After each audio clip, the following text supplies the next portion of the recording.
Bonjour, ici Thierry Samler de PMML. Aujourd'hui, on fait un résumé de l'année 2021 en multilogement. On regarde également quelques statistiques et quelques transactions majeures qui ont conclu l'année 2021.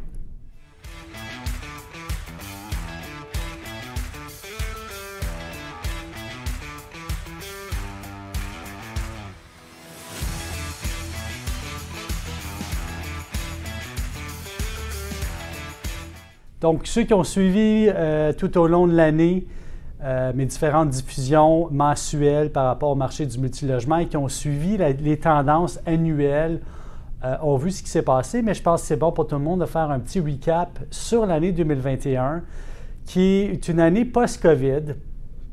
On finit l'année avec une variante du virus qui arrive et qui, si on veut, aide à maintenir le marché séquentiel pendant un petit bout de temps. Et on arrive aussi à la fin de l'année avec des changements. Et les changements sont au niveau notamment du financement et du taux d'intérêt qui est légèrement à la hausse. Et on sent une pression qui se fait sur le marché de ce côté-là au niveau du multilogement. Donc, on sait qu'en termes de multilogement, quand on calcule la valeur économique d'un immeuble, donc la valeur bancaire, la valeur sur laquelle les banques vont prêter de l'argent, bien, naturellement, on va travailler avec, pour les plus grands immeubles, les immeubles de taille moyenne en montant, sur des méthodes basées sur le revenu net. Le revenu net, c'est les revenus qui nous restent suite aux dépenses enlevées, les dépenses bancaires enlevées, non pas les dépenses nécessairement réelles dans l'immeuble. Donc, les taux d'intérêt à la hausse veut dire naturellement moins de financement sur les immeubles et veut dire, à long terme, s'il y a un changement trop important, d'une diminution de la capacité des acheteurs sur le marché d'acquérir des immeubles. Donc ça, c'est une belle théorie. C'est cyclique, l'immobilier est cyclique, quand les taux d'intérêt montent, descendent.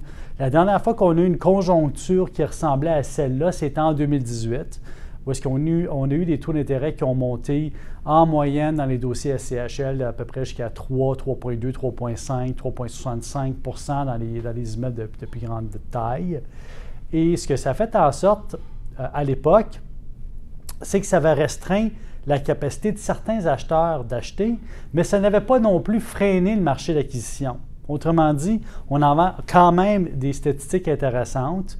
Il y avait d'autres conjonctures qui venaient contrecarrer ça, notamment l'immigration, le développement de Montréal, le développement autour des transports, les développements technologiques au niveau des métiers à Montréal ont su contrecarrer ça. Et là, on est un petit peu dans la même situation parce qu'on a une variante du virus qui est présent.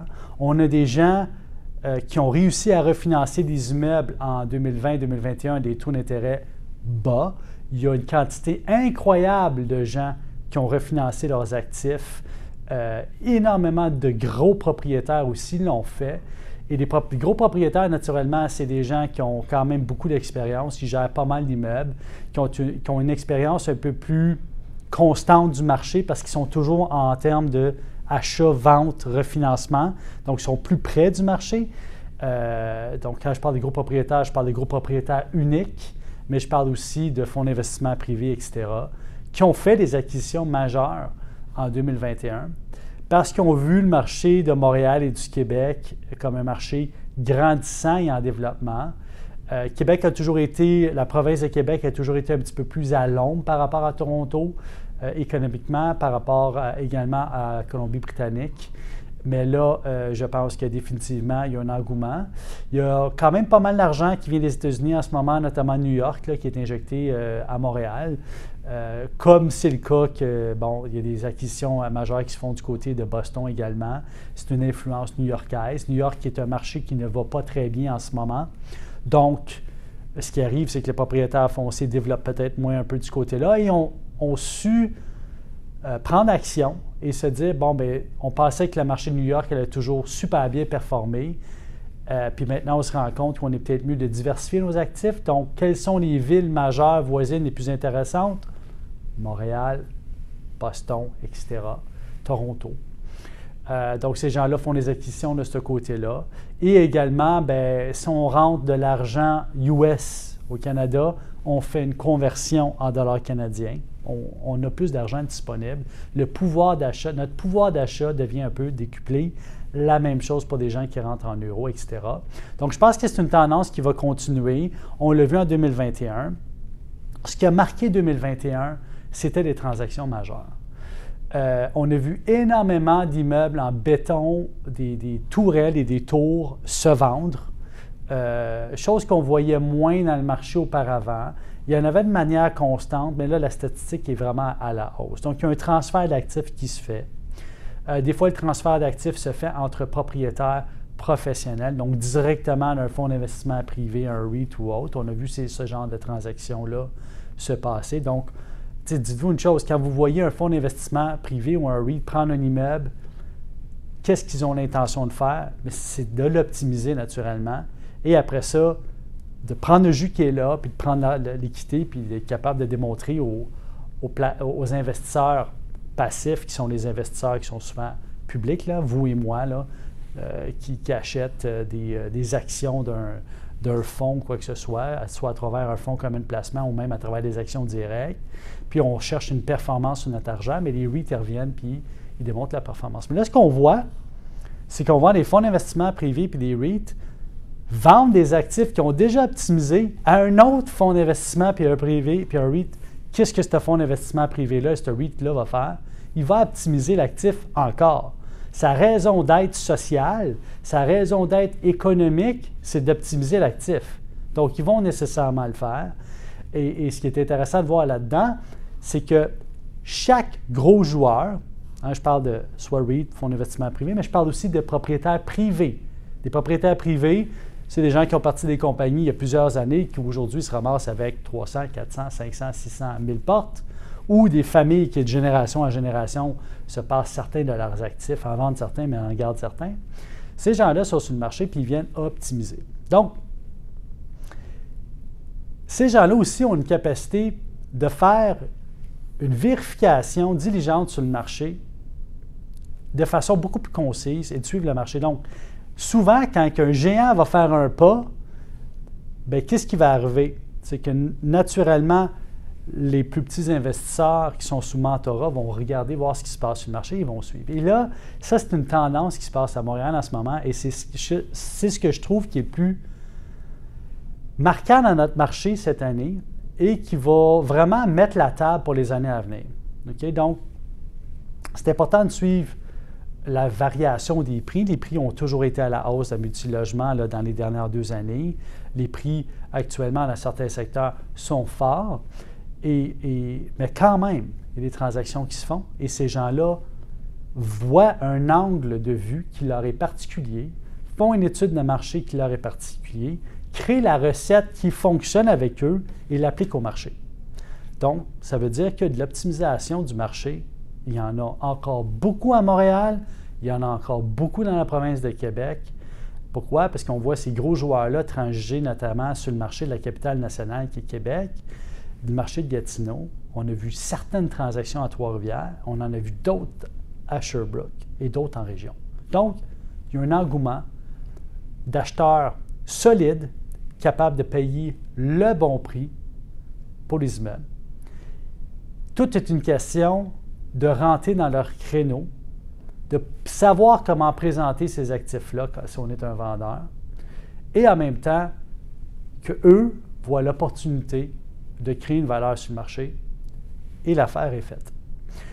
Dans les marchés, donc ça c'était pour les plus gros immeubles, dans les marchés généraux, on a vu des quantités de transactions incroyables. Donc, vous savez qu'à peu près 75% du marché est composé de tout ce qui est multilogement entre 5 et 12 logements. Ça correspond à peu près à 5 à 20 quelques logements, ça correspond à peu près à 75% du marché. Donc, énormément de transactions. On a eu des vagues de transactionnels très impressionnants. J'ai mes statistiques de l'année devant moi. Je suis parti à partir du mois de février 2021. Et là, je regarde un petit peu comment est-ce que Montréal fonctionne en termes de stabilité.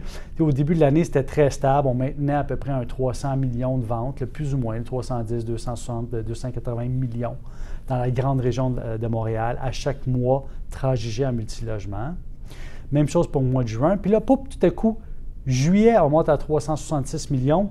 et où on explose avec 574 millions. Septembre, on explose avec 426 millions. Oups, on retombe à une normale octobre, novembre, décembre. Donc, qu'est-ce qui est arrivé? Une quantité incroyable de transactions qui ont rentré en même temps dans un pipeline. Donc, imaginez-vous un système, là, vous avez une usine là, qui est capable de produire 1000 gâteaux dans une journée, puis du jour au lendemain, dans la machine, dans les machines de l'usine, vous rentrez des matières premières pour produire 2000 gâteaux. Qu'est-ce qui arrive? Bien, les machines ne sont pas capables de produire à temps. Et c'est exactement ce qui s'est passé avec les intervenants dans le marché immobilier. Nous, on était très occupés. Naturellement, tout ce qui est courtage, on est capable d'opérer rapidement, mais après ça, on tombe dans les systèmes qui sont un peu plus lourds, où est-ce qu'il y a des prises de décision, notamment dans les systèmes bancaires. On travaille aussi avec des professionnels, donc il y a un certain nombre de, mettons, inspecteurs en bâtiment, d'ingénieurs, d'architectes sur le marché qui sont capables de prendre une certaine quantité de travail. Et ça crée des goulots d'étranglement qui a fait en sorte qu'un paquet de transactions a été pris, puis un paquet de transactions a explosé et ont été capables de sortir sur le marché en même temps. Ça, c'est une bonne nouvelle. Maintenant, au-delà qu'il y ait eu une quantité incroyable de transactions, il faut regarder la quantité elle-même. Tu sais, quand on est dans un marché, mettons la grande région de Montréal, où est-ce qu'on maintient 300 millions à peu près à chaque mois, puis là, on se rend à 566 millions et à 426 millions.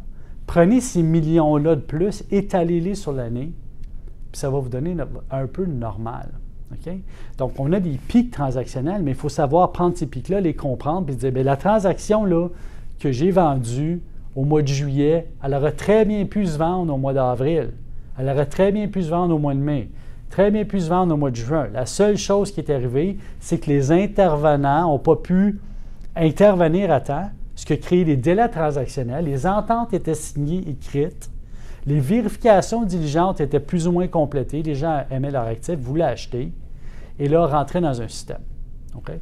Donc, ce qui fait en sorte que 2021, statistiquement parlant, et au niveau du dollar là, généré en multilogement, l'industrie du multilogement est très importante actuellement au Québec. Ceci mis à part, construction neuve. Tu sais, je pense qu'il faut définitivement en parler. Tout le monde en parle. Les journaux en parlent. Il y a une réalité de marché qui est là, qui existe. Okay? C'est comme n'importe quelle statistique que vous regardez. Si vous la regardez, cette statistique-là, c'est qu'elle est déjà passée. Hein? Quand vous faites votre bilan là, chez votre comptable, le comptable va vous dire un bilan personnel ou un bilan de compagnie, c'est la photo d'une entreprise à un moment précis dans le temps.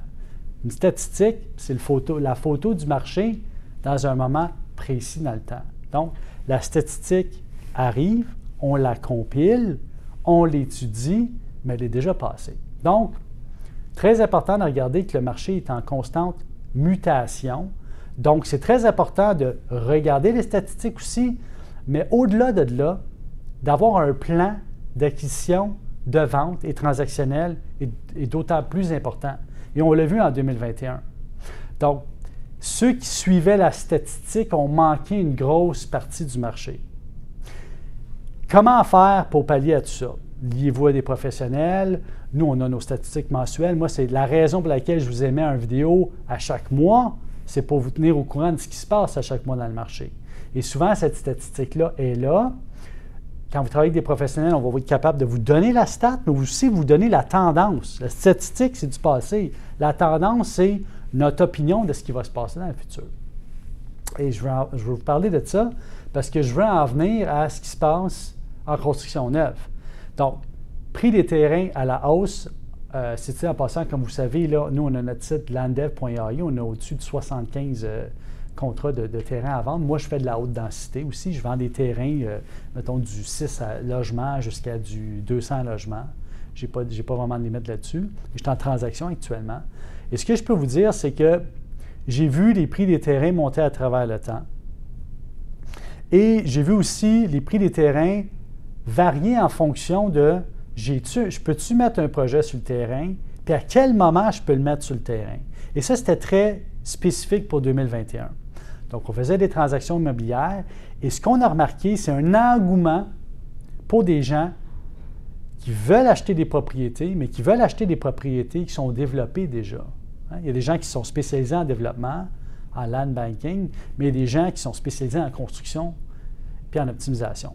Et dans un univers comme celui du COVID, où est-ce que les gens ont opté pour le confort, les gens se sont rendus compte qu'il y avait quand même des surplus monétaires importants pour les entrepreneurs. On l'a tout vu, là. On a tout acheté un petit peu plus, peut-être consommer des choses qu'on n'aura pas consommées parce que justement, on a rendu de l'argent disponible parce qu'on était moins lié à des activités, restaurants, activités autres. Donc, on avait des surplus monétaires importantes qu'on a pu investir ailleurs. Okay? Et ça, ce que ça a fait, c'est que ça a créé des gens, ça a créé des dépenses. Et aussi, ça crée des besoins de confort. Et les besoins de confort, les locataires le sentent aussi. Il y a une quantité incroyable de la population québécoise qui ne veut pas acheter, qui veut louer, qui ne veulent pas acheter des copropriétés, qui veulent habiter dans un appartement rénové, bien localisé, avec des services, avec un lifestyle. Et ça, c'est typique de 2021. Maintenant, le parallèle entre ça et la construction neuve, c'est qu'on a vu les loyers monter. Donc, les constructeurs, même si les prix de construction, les coûts de construction ont monté tout au long de l'année, donc on l'entendait, les matériaux ne sont pas disponibles, les corps de métier surchargeaient, on n'était pas capable d'obtenir des autorisations de la ville et tout ça à temps. Ça prenait du temps parce que la ville était surchargée. Les gens de la municipalité en télétravail, le temps qu'ils s'organisent, etc. Il y a des villes qui l'ont très bien fait. Moi, j'ai négocié avec des municipalités. Ça s'est super bien passé. On a fait ça sur Zoom, sur Teams. Tout se fait virtuel. Les gens se sont adaptés très rapidement. Et là, on a un modus operandi pour le futur. Fait que ça, c'est la bonne nouvelle. Fait que même si les prix de construction ont monté à travers le temps, la valeur locative a su monter également parce que les gens étaient prêts à dire, bien moi, je suis prêt à prendre 200-300 $ de plus. Je vais sacrifier ma voiture, de toute façon, je l'ai faite pendant un bout de temps. Je vais sacrifier telle affaire, je vais sacrifier un voyage, je vais me mettre confortable et je vais avoir un endroit où vivre qui est confortable et qui me représente et qui est up-to-date, donc moderne. Et c'est ce qu'on a vu sur le marché. Donc, une hausse constante du prix de la porte, etc. pendant l'année. Dernier point pour 2021. Qu'est-ce qui a marqué 2021? Le système de financement s'est adapté. On a vu notamment la Centrale canadienne d'hypothèque logement modifier sa façon de travailler sur le marché et appliquer à certains immeubles des règlements qu'ils appliquaient à des immeubles plus récents ou en meilleures conditions. Donc, on a vu des immeubles de 1960-1970 obtenir des amortissements de 35 ans et même dans certains cas, 40 ans pour les immeubles de 1980. Chose qu'on ne voyait pas avant. On voyait beaucoup moins. Et le 40 ans d'amortissement avec la CHL, bien, dans le passé, c'était uniquement pour les immeubles neufs et maintenant, on peut le faire dans les immeubles récents. Donc, une flexibilité de la CHL. De un, la CHL a vu que le marché pouvait soutenir une capacité puis un roulement excessif. La CHL a su regarder le marché et dire le marché maintenant n'est pas le même marché qu'on connaissait en 2019. On va s'adapter à ce marché-là. On va comprimer nos taux de cap de financement. On va assouplir un petit peu nos barèmes. On va reconnaître des prix de la porte plus élevés. On va reconnaître des valeurs locatives plus élevées également. Ça, c'est définitivement quelque chose qui a marqué l'année 2021 et qui va marquer aussi l'année 2022 pour des transactions qui ont été signées sur papier à la fin de l'année 2021, mais finalement qui vont se notarier en 2022. Qu'est-ce qui a marqué aussi 2021? Bien, c'est des délais transactionnels du financement. Là. Dans certains cas, avec la CHL, on a vu des financements pour les plus petits immeubles durer jusqu'à 5 à 6 mois. Donc, imaginez-vous, vous signez une transaction, puis 6 mois plus tard, vous passez chez le notaire. Bien, il y a beaucoup d'enjeux qui peuvent se passer avec un immeuble en 6 mois. Et donc, ça faisait en sorte qu'il fallait qu'il y ait vraiment une bonne communication entre les parties, puis un bon pont entre les parties, pour pas que les gens deviennent frustrés à cause des délais, parce que les gens n'étaient pas... Et quelqu'un qui a acheté un immeuble qui a 10 ans, puis qui revient sur le marché aujourd'hui, puis là, il y a 10 ans, faisait une transaction en 1 mois, puis aujourd'hui, bien, ça y prend 7 mois. Cette personne-là ne comprendra pas nécessairement, peu importe les explications qu'on va lui donner, que c'est ça maintenant les délais transactionnels sur le marché. Il faut le vivre pour le comprendre. Donc, voilà. Maintenant, j'aimerais vous parler de mes 5 transactions du mois. Transactions majeures. Mon top 5, je l'ai choisi toujours. Un immeuble situé très près du centre-ville, un immeuble vendu à 80 millions de dollars. C'est un mastodonte en béton, 21 étages. Ça s'est vendu à près de 310 000 la porte. Naturellement, un gros immeuble comme ça, ça appartenait à un fonds d'investissement privé qui a vendu à un autre fonds d'investissement privé. Des fois, il y a des ventes d'actifs comme ça parce que l'actif ne correspond plus à la core business du fonds d'investissement privé ou du REIT. Donc, il y a une transaction comme ça qui peut se faire. Naturellement, animaux acceptés dans cet immeuble-là, gym, ascenseur, lifestyle, des balcons partout, donc une belle visibilité là, sur la ville, une belle qualité de vie, chauffage inclus, eau chaude inclus, qui est un modèle qui est vraiment standard. Donc, très près des universités, il y a un engouement autour de ça. Les fonds d'investissement privés, les REITs savent que l'immigration va repartir, savent que l'économie qui est maintenue va kicker et prennent les mouvements d'avance pour le faire. Et ils ont raison, ils ont certainement vécu dans d'autres marchés. Fait que centre-ville de Montréal, très grand actif, très impressionnant de voir ça. Un autre actif majeur maintenant, vendu d'une compagnie privée à une autre, rez-de-chaussée commercial, Québec, situé dans le Vieux-Québec, le quartier Saint-Jean-Baptiste, pour ceux qui connaissent ça. Donc, quand même accessible. Un immeuble de 13 étages. Si vous vous promenez dans la capitale nationale à Québec, vous n'allez pas voir tant d'immeubles à haute densité ou très, très élevés. Là. Québec est plus construit près du sol qu'en hauteur, naturellement à cause de toutes les limitations patrimoniales qu'il y a dans le secteur, puis les limitations de prise de vue. Là. On ne veut pas non plus cacher le Vieux-Québec avec des grands immeubles, etc. C'est quand même un actif qui s'est vendu, qui est très intéressant. Maintenant, c'est une transaction pour un immeuble de 13 étages en béton, fait à près de 180 000 la porte pour un immeuble avec tous les services inclus. Donc, tu sais, quand tu as tous les services inclus aujourd'hui, l'acquéreur qui achète l'immeuble, soit qui veut optimiser les dépenses, donc les réduire, ou en même temps, dire, bien, OK, la mode aujourd'hui pour certains locataires, c'est d'avoir une facture. Tu arrives, tu t'installes, un beau logement, bien rénové, propre, beau lifestyle, les beaux aires communes. Tu n'as pas de facture d'hydrosolution. Tu n'as pas de facture d'électricité. Tu n'as pas de facture d'Internet parce que c'est fourni par le propriétaire. Okay? Donc, les gens aiment avoir l'espèce de clé en main. Ils sont prêts à payer la petite prime. Rajouter des électroménagers là-dedans. Oh, je n'ai pas besoin de les avoir. Rajouter des stores. On rentre, mon immeuble est tout conforme, uniforme, j'ai des stores partout, ils sont tous pareils. Je n'ai pas quelqu'un qui met un drapeau dans la fenêtre ou quoi que ce soit. T'sais. Ça maintient une certaine qualité dans un immeuble. Puis en même temps, les gens adorent ça. Ils sont prêts à payer le 100, 150 $ de plus par mois parce qu'ils ne sont pas obligés de magasiner leurs électros. Ils ne sont pas obligés de gérer une facture d'Hydro-Québec. Aussi simple que cela soit, les gens aiment le clé en main. Donc, ça définit très, très bien la mode en ce moment. Félicitations à l'acheteur pour cette acquisition-là. Une autre transaction majeure qui est aussi très représentatif du marché, qui a été faite en 2 acheteurs privés. Et là encore, c'est un immeuble en béton, 159 unités, vendu à 244 000 la porte, qui est un actif qui s'est vendu à un prix très bon pour un immeuble de cette taille-là.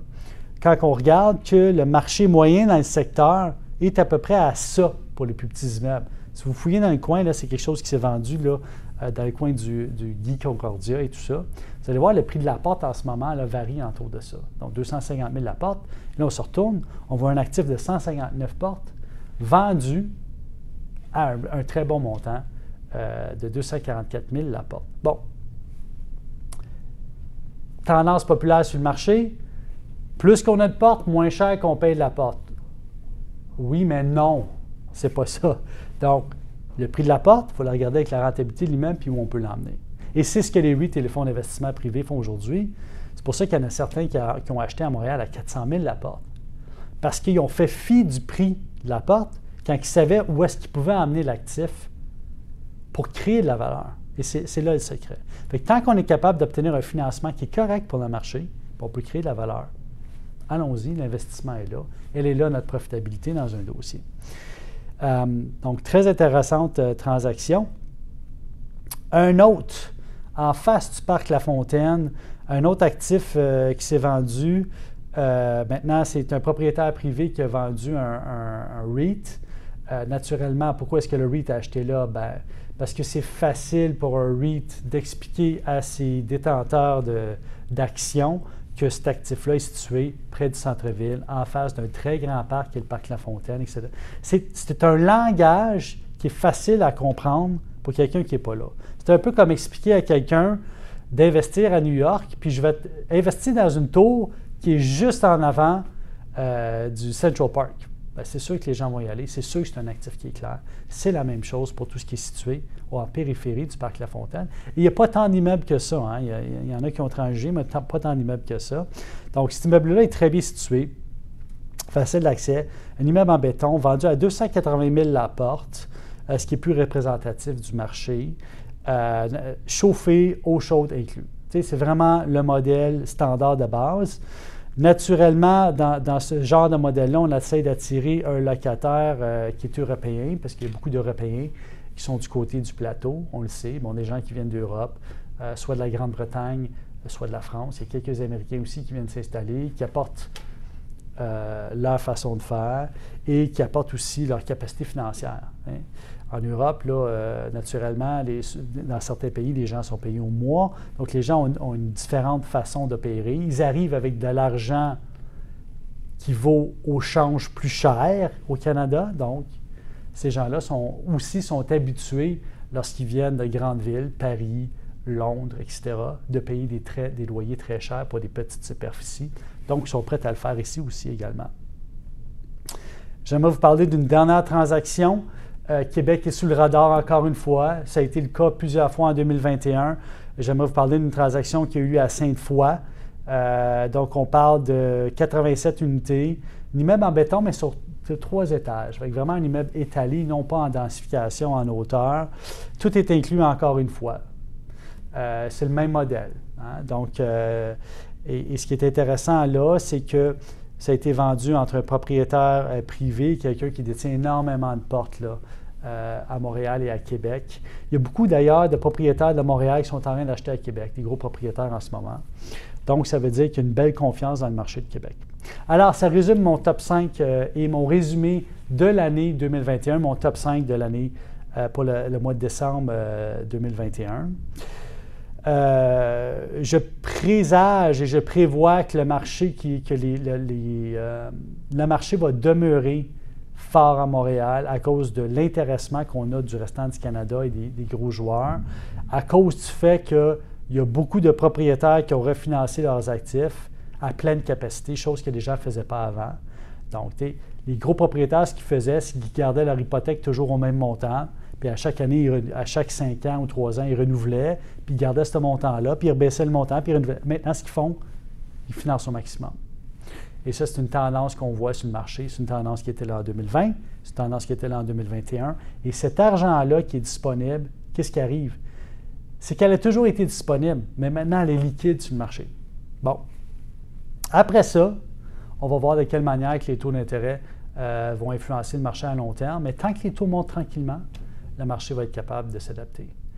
Donc, ça m'a fait plaisir de vous exposer ça aujourd'hui. Si jamais vous avez des questions, n'hésitez pas à me contacter. Je suis toujours disponible pour y répondre, pour faire vos évaluations ou également pour répondre à vos questions sur le marché. Allez voir notre site GoPlex pour les plus petits immeubles. Allez voir notre site landev.ai pour les terrains. On fait aussi du commercial. Nos rapports de marché sont disponibles. Je vous invite fortement à chaque mois regarder la vidéo que je fais sur le multilogement au Québec. Ça donne des très bonnes indications où va le marché. Et sur ça, je vous souhaite une excellente journée.